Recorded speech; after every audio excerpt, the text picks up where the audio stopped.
ahead and get started. What's your name? I'm Pretty Boy Amir, aka Slim. That's what they call me. Okay. How old are you? 21, What's your zodiac sign? Leo. I'm a Leo. Okay. Are you single? I am. I Okay. am. Are you mingling? I am. I'm actively mingling. Okay. How many girlfriends have you had? Like one and a half. One. One and a half. You started early. We starting early. Aha. Okay. So one is in high school. Like we was really locked in for real. Okay. Half is like I got with somebody, but Okay. it ended up not working out really quickly. Okay. So we broke it off. So I don't know if it doesn't really fully count in my head. How long was that relationship? That half? Like a day. That.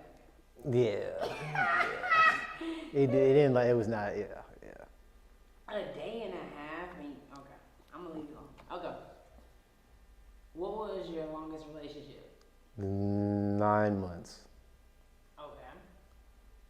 If you cared to disclose, also you are allowed to skip questions, okay? All right. If you care to disclose, how many sexual partners have you had? Like just under like probably coming in at 9. Coming in on. Coming Okay. in at 9. Do you typically wrap it up? Yes. Okay. Why? Cause I can't be having kids and I can't be catching nothing. I'm trying to have a. Never mind. Yeah. Okay. Yeah. Understood. Have you ever had a one-night stand? I have. So right now there's this debate going on in this modern time about 50-50. Okay. Do you believe in this 50-50? In the fundamentals of 50-50, yes, I agree, but I think people miss the point of it. It's not about equally putting in, it's about fully putting in, 100-100, right? But there are stipulations to that. So me personally, I don't believe in absolutes. There's always going to be exceptions to the rule. And in my mind, there are days where you're not going to have 100% for me and I'm not going to have 100% for you because we're not the only people, the only thing that's happening in our lives. I got a job, I have a family. Like me personally, my family is the most important thing to me. And people are like, oh, like what if your wife and your mom are like hanging out with you? Who's getting in the front seat? My mom. You tripping? It's not even a question. You sit in the middle if you got to. But that's just how I operate. That sounds crazy, but like that's how important my family is to me. We're going to break this down. We're going to break this down because you went a whole nother way. I wasn't ready for it, but I'm going to have to get into this now. Right. Okay. Wow. All right. So when I was asking specifically about the 50-50, what I was referring to was more so bills. Oh, okay. Okay. So I do want to get into that, Okay, but yeah. I just want to put that out there before we get to that. Yeah, I misunderstood. That's my fault. I want to know why, in your opinion, and maybe it just could, maybe it just could be my own ignorance or just not understanding someone else's perspective. Yeah. But why would you put your mom in the front seat over like your wife? And if something like that transpired, would you feel like you would definitely be someone who later on down the line would have issues with your wife and your mom? Like who's who, like who comes first and everything Right. else? So let me understand the question first. Why would I put my mom in the car first or in the front seat first? Yes. And then why is that so important for me? Yes. For it to be like that? So I put my mom in the front seat first because the example was set to me to treat my elders and my parents with the utmost respect. Like the way on my mom's side of my family, they treat my grandma like a queen. Like you don't pull out your own seat. You want something to drink, somebody's gonna get it for you. It doesn't matter who. Somebody's always gonna be there to take care of you, even to do the small things. Like right now, I go to my grandma's house. My aunt's there too to help out, but I'm always over there taking out the trash because somebody's got to do it, and it's not gonna be y'all. Now that my aunt is getting up in age, but I set up like that because as I get older, I realize just how blessed I am to have the family that I do. And in my mind, I have to pay my dues, both big and small. And I couldn't fathom putting my mom in the back seat and putting my wife in the front seat, just because that's just not how I've learned to operate with my family. That's just not how things work. I can understand it being a problem, but if we're married, I'd hope at that point that's something that we've already talked about and got worked out, to me. Okay. If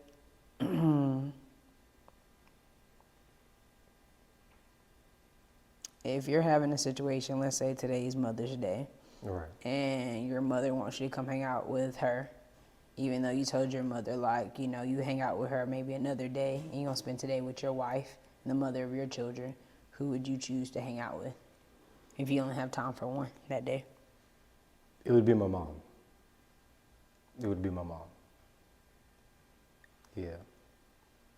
Well, of course, there are the conditions and exceptions to that, but simply like normally, under normal circumstances, it would be my mom. Yeah. So every time you choose a mom? Not every time. What would be a circumstance where you wouldn't choose mom? Like Between wife and mom? if I've been spending a lot of time working, or I haven't set aside specific time to like, make my wife feel special, or like spend time with her or treat her to something, and it's like, yo, mom, you know, I know we made a deal or a plan, but I have to go tend to my own garden. I got to go take care of mine. And my mom is really cool, so she'll understand. Yeah. Okay. Yeah. All right. So back to the original question, which is the 50-50 in finances. You're right. Do you feel like your wife should go 50-50 with you? Yeah. Yeah. Me and my wife should go 50-50. Why? Depends on who's making or why. Okay, wait, hold on. I'm sorry, I didn't mean to cut you off. You said No, depends you're good. on who's making what? The Making most more money. Who's Okay. making more money? Because to me, when you're married, it's about teamwork and efficient teamwork. If this is going to work, we have to find a system that works best for us. Mm-hmm.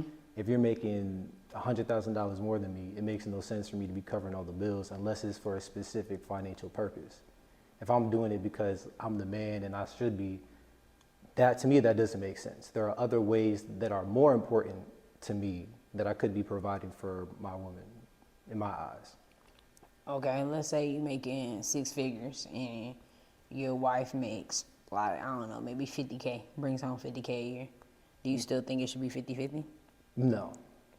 I think that in that situation, the financial disparity is too big. So I'd be Okay. covering a lot more financial responsibilities, but we would find a place and a purpose for the money that she's making that she's sharing between us. You know, of course, she should have her own money and I'll have my own money, but between the joint account, I'd probably be putting in more.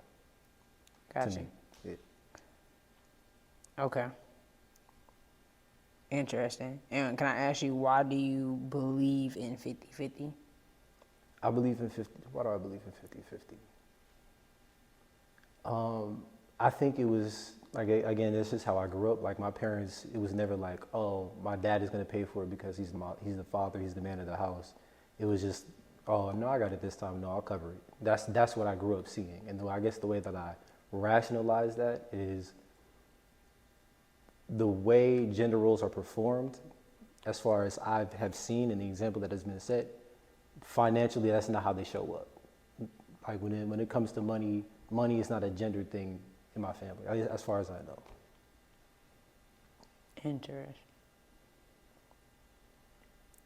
Interesting. Okay.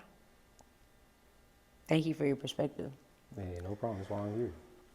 Would you want your woman to stay at home, be like a stay at home wife, and like take care of the kids, or would you rather your woman work? I'd rather my woman work. Why? Because I'd have to make a lot of money for her to not have to. But also, I think it's important for people to have something that gives them purpose outside of their family. I don't know. The idea that somebody is at the house constantly being the only person taking care of the family, it doesn't wholly sit well in my mind. I think it creates an opportunity for imbalance within the teamwork if not tended to properly. Okay. So would you want your woman to go to work and still maintain the home and take care of the kids? No, that's a shared responsibility. Okay, so you would help cook and clean as well. Right. And help raise the kids. Right. And go to work. Yep. So it's literally 50-50 all the way through. It's literally 50-50 all the way. And if one of us can't meet that quota, it's like, okay, I can't today. I'm tired. Work has been crazy. Can you handle these things while I work on recovering to get my energy back? Of course, I got you. That's why I'm here. Got you. Yeah. Okay. Interesting. So I would call you a modern day male. Yeah. For sure. That definitely fits. Okay. Interesting. Okay. How you feel about girls with OnlyFans? I see the setup. I like that. I like that. It doesn't really bother me. There might be like some contradictory things going on in my head. Like to me, it's like, no, do your thing, get your bread. And, people are gonna pay for it. The same dudes complaining about it are the same ones paying for it. Hey, make your money. Now, me personally, I don't think I would marry somebody with an OnlyFans. She would have to be perfect in so many other ways. But yeah, I don't see a problem with that form of sex work to me. So it's not a problem with you, but it becomes a problem if you're dating. No. Yeah, like I'm not gonna hate on it, but do you feel like girls with OnlyFans are basically undesirable / I guess hard to date?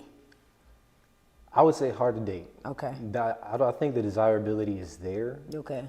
I think, like physically, people are like, oh yeah, nah, she fine. And she gonna do this and she gonna do that. She got tricks. Like, okay, I'm with it. But I think on the backside of that, it's like it's like a trophy wife situation. The trophy's being shown off. It's like, oh, she's all of this, and everybody has access to it. But when I get with her, it's got to be exclusive now. I'm taking something that's seen as valuable off the market, and that's where people have issues with it because it's like you trying to come in and change somebody's whole life. But me, I'm not gonna do that. But at the same time, I can't have people seeing my wife's coochie on camera. I can't. I can't.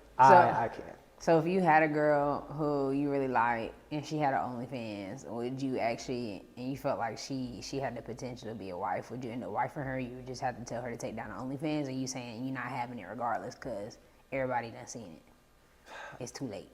I can't say with a guarantee. I can't say 100% what I do, but It's 9 times out of 10, it's probably not gonna work out. It's enough for you. Yeah, it's enough for me. Okay. Yeah. And it's just because it seems like it's for everyone, or you eat for everyone. It's too much access. It would make me uncomfortable to some degree that anybody can see that. And it would also make me uncomfortable that she's so visible that people with a higher status than me, more money, more fame, or whatever, more power, could come in and start pulling her away. Because I'm not going to act like that's not a thing that happens. Like if I can't say him no more. Like if a celebrity were to come up, if The Rock were to pull up with my wife, and she was talking real sweet, buying her flowers, buying her everything, bought her a new car, I'm going to have a problem with that. What if The Rock came up to her talking to her real sweet, she don't want him, she wants you, she making over 6 figures, and he bought her a Corvette, brand new, fresh, and she give it to you? That's your wife or not? I'd date her, but I don't think I'd marry her. Woo! That's crazy! Yeah, because I was in a situation like that. I was messing with a girl, and she didn't have an OnlyFans, but dudes were just like, oh, I'm glad you woke up this morning. Here's $100 and showed me the text. I was like, oh, so you gonna buy me something? You taking me out? That's what I heard. So, but. So is that an insecurity thing though? Like you don't feel like she would be down for you. You just feel like because of the work that she does, you feel like it would be almost impossible for her to be loyal and just to you because she did it for $1 or whatever it may be. I think there's a lot of factors that go into it. It's a whole lot that goes into it. So to me, it's very much like a case by case basis because there's so many, and it also depends on how I feel. Like if I feel like I can trust her, if she understood that it was making me so uncomfortable, she was willing to sacrifice it and truly be okay with that, or you know what I'm saying, been in those situations and I could possibly see that for myself, but that's on just a me basis. I think that and that's excluded what my family would say. Like if I forgive my dad found out. So it's just more so an outside thing, like an outsider. Yeah. And I can acknowledge that a lot of that is insecurity for me, but it's important for me to just acknowledge it. Okay. And And like, kind of keep okay, it there. that's what it is. Then just pretend like that's not what's happening. Okay. I respect that. Okay. All right, last question. It can lead into other things depending on what it is, but it's my last question, and it's gonna switch gears completely. So, I didn't ask you about your religious beliefs. Yeah. So, what do you believe in? So I identify as agnostic. Okay. So that means like I believe in a higher power, but I don't practice or follow any specific religion right now. Okay. Yeah. And what led you to that decision? So as I started learning more about the American history, about how we got to where we are today, especially pertaining to Black history, I slowly gained more questions about Christianity and the way that it's practiced today. And I didn't know enough to not necessarily persecute, but to question people that I know that believed in it, but I knew enough to know that I wasn't comfortable with what I was seeing. There was a pastor that I had started watching that had said like, the best parts of Christianity and just religion in general is community, but the biggest issue that the church is having now is that community being taken for control. And I feel like that's the best way to put it as far as where my uncomfortability lies. Interesting. Yeah. Okay, so when you dug into the history of like Christianity and everything else, what actually made you dig into it?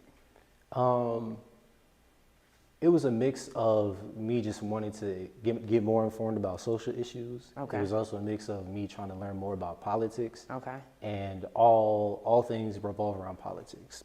Everything is political to some capacity, or it can be taken to that in that way. Okay. So as I started learning more in general, I started seeing Christianity and religion in general pop up more. Okay. And then I was like, okay, I'm going to put more focus into this because I do have a desire to deepen my spirituality. So let me pursue this. Let me learn more with intention.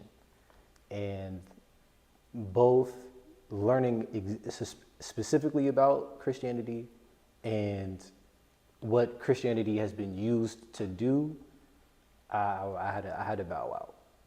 I had to back up. Okay, so you would just consider yourself agnostic. Right. Okay. Yeah. And do you feel like there's any other specific thing that you may walk into or may not walk into? So I'm trying to pursue and learn more about like the religions that came out of Haiti, because that's, I'm Haitian Jamaican. Like my whole dad's side of the family is Haitian, so I'm trying to learn more about the original practices that were practiced out there. Pre-colonization? Right, pre-colonization. Uh-huh. But I also understand that a lot of that has been lost in history, so I'm taking my time as far as learning more. I'd like to find like a mentor that I could learn under, but I'm in no rush to rush into something and start practicing the wrong things or get into some stuff that I have no business being in. Okay. Do you know what was practiced before pre-colonization in Haiti? Right. So voodoo. There's different forms of voodoo, but there was a Right. specific Haitian voodoo that was practiced. Okay, cool. Yeah. Do you know the basis of that practice? Like I guess a little small summary. Right. So a small summary would be like worshiping and appreciating your ancestors and the spirits. That's the way I understand it. Okay. Does in voodoo, do they still believe in a higher power and that you also just kind of still worship the ancestors and spirits, or is it just simply the spirits and ancestors? Right. So as far as I understand, there are higher powers, but those higher powers are spirits. So it'd be like the spirit of death, the spirit of something. And then you also have your ancestors that are there. Those are essentially powerful spirits that are there for you. They are there for your bloodline and your family. Okay. Yeah. Pretty cool. Yeah, that's why I rock with it. Let's All right. Well, thank you, son. I appreciate you taking the time out today to talk to me. Hey, no, of course. I'm glad I'm here. If you have more questions, come back. I'm always have Absolutely. something. I'm always I have something. definitely will. I definitely will. Yeah. Thank you, my guy. Of course.